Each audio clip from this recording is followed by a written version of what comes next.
Hello everyone, welcome back, and I'm going to be talking about The Book of Henry, and I know a lot of reviews came out for this movie about over a week ago, but it just came to my theater this week, and I saw it yesterday, so I will be reviewing it today. And yes, I know Transformers Last Night and Cars 3 have come out recently. I'm not seeing Transformers Last Night, so don't expect a review from that film on here, and I might see Cars 3. If you don't see a review of that film in a week or so, that means I won't be seeing it in theaters. So, The Book of Henry, it's directed by Colin Trevorrow, who previously directed Jurassic World, and is going to be the one directing Star Wars Episode 9 in 2019. And this is about a really smart kid with his mom, who is single and works at, she's like a waitress, and his younger brother, and this girl next door, and this girl's in his class, and he starts to notice, like, over a course of time, that something's going on in her house with her stepdad.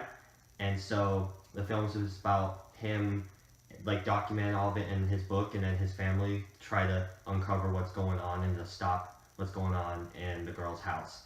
So I was really excited to see this film because, like, with all these big budget and these movies being so disappointing that have been coming out this summer, as you can see with my previous review, instead of seeing Cars 3, I chose to see All Eyes on Me. I'm starting to see these smaller budget films, and I wanted to give these more of a look at instead of just glossing over them. And I really liked the director's previous work. I really like Jurassic World, and so I've heard a lot of, like, I saw Chris Stuckman's review of it. He said it was pretty good, so I'm like, I'll give it a look. And plus the trailer got me really excited. I'm like, this is gonna be really good.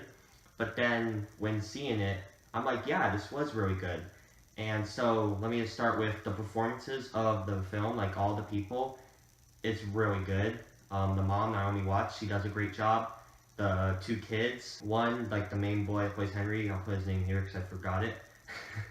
he does a great job, and so does his younger brother, Jacob Tremblay, who is starting to be in a lot of films I've noticed over these past couple of years. I mean, he is a rising star, you can see. I mean, this film, it does like a really good job of all that. The supporting cast is all pretty good, like the stepdad, who's played by Dean Norris. I thought for what he's in, because he's really in it as much as I was expecting, he does an okay job. There's this one character that I thought could have been left out of the film, and that's Sarah Silverman's character, who plays the friend of the mom. Like, they both work at this diner together. I thought she could have been left out of the film. There's really no need for her in the film.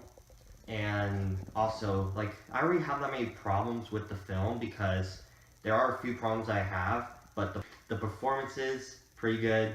The story, I thought it starts off really good, and it gets me, like, into it. It's making me grow attached to these characters, and when it gets to, like, the middle, because the film feels like two different things. Like, it's starting off as this one thing, it's building up for the girl with her stepdad, like, there's something going on, they're going to try to fix that, and then out of nowhere, this thing, I won't spoil what happens, because from watching the trailer, it's a completely out of the blue thing that happens, and it's really, like, it's supposed to be really sad, and it's really just awful, and it was really sad. Like, my sister, like, me and her, my mom went to see it, they were choking up. I'm like, oh man.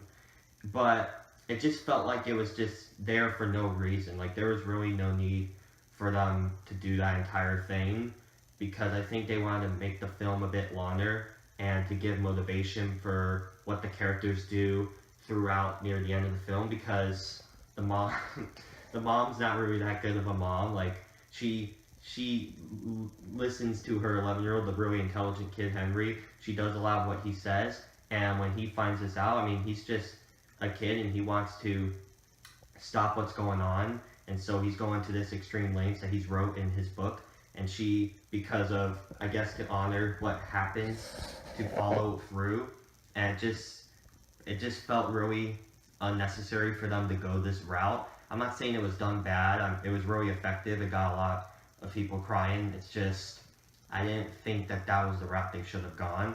And also, like I said, the waitress, like her friend, Sarah Silverman's character, I thought we could have done without, just no need. And also, there's this one person in the film that, I mean, he was fine just to be there and all, it's just, we didn't really need him because he was just a forced love interest for the mom, and I really hate when movies do that when there's no need, you don't really care. It would have been fine if he was just a good friend, but they tried to do that love interest thing, and it really just fell flat. I really did not like that. So, besides that, I thought the film was really good.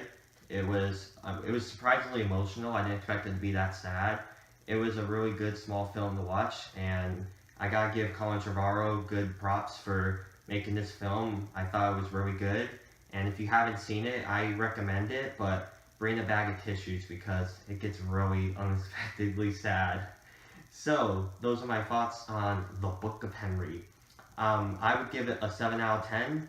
I hope you all enjoyed this awesome review, but before I go, I've been reading up that I looked at the reviews, and this film's just getting slammed by a ton of people. It has like a 24-hour on Rotten Tomatoes, and on other sites it's doing horribly. It's actually making a lot of news article sites on how there's petitions and people wanting this director to be fired for making the Star Wars movie just because of his film not doing as well as they were wanting it.